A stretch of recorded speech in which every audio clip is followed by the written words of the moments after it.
Nous sommes à Saint-Denis, au niveau de la rue Auguste Poulain. Alors je ne sais pas si vous vous rappelez, il y a quelques jours, on avait parlé que le 5 mai 1931, c'était le lancement de l'association des ulama en Algérie. Et donc on sait que l'association des ulama a regroupé un grand nombre de savants qui ont participé donc à la révolution spirituelle, culturelle, intellectuelle en ouvrant des écoles. Mais est-ce que vous saviez que l'association des ulama avait aussi des écoles en France? Et plus particulièrement à Saint-Denis et dans cette rue au niveau du numéro 13. Donc on va aller voir les archives de la présence musulmane et intellectuelle en France.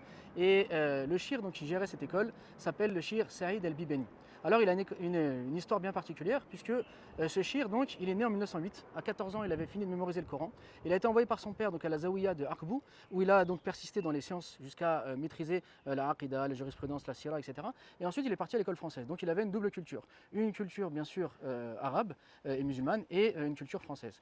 Et donc après donc il est parti dans son village où il est devenu imam et il a commencé l'enseignement des enfants. Il avait son enseignement était d'une telle qualité que tout le monde voulait donc envoyer ses enfants pour étudier auprès de lui. Donc là on est devant les locaux de l'école à Saint-Denis. Mais on va continuer donc de parler de lui.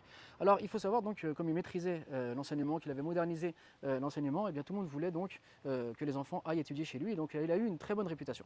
En 1930, la France l'a invité, donc la France coloniale, à venir à Alger pour le centenaire de la colonisation. Et lorsqu'il est arrivé donc à Alger, à la place donc, des martyrs, anciennement place du gouvernement, il a vu une plaque avec indiqué le cercle du progrès, Nadi Taraki. Il est rentré à l'intérieur et il a rencontré le Shir Taïb El-Orbi qui était en train de diffuser son enseignement. Il a été tout de suite touché et conquis justement par l'enseignement du Shir.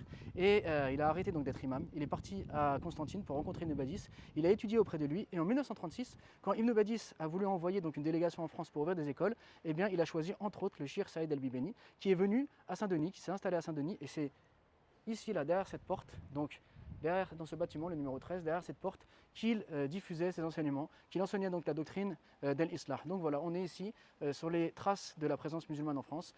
Comme on l'avait déjà évoqué auparavant, en 1907, il y a eu la première association musulmane donc, qui a été fondée par des gens comme Christian Cherfis, Étienne Dinet, etc.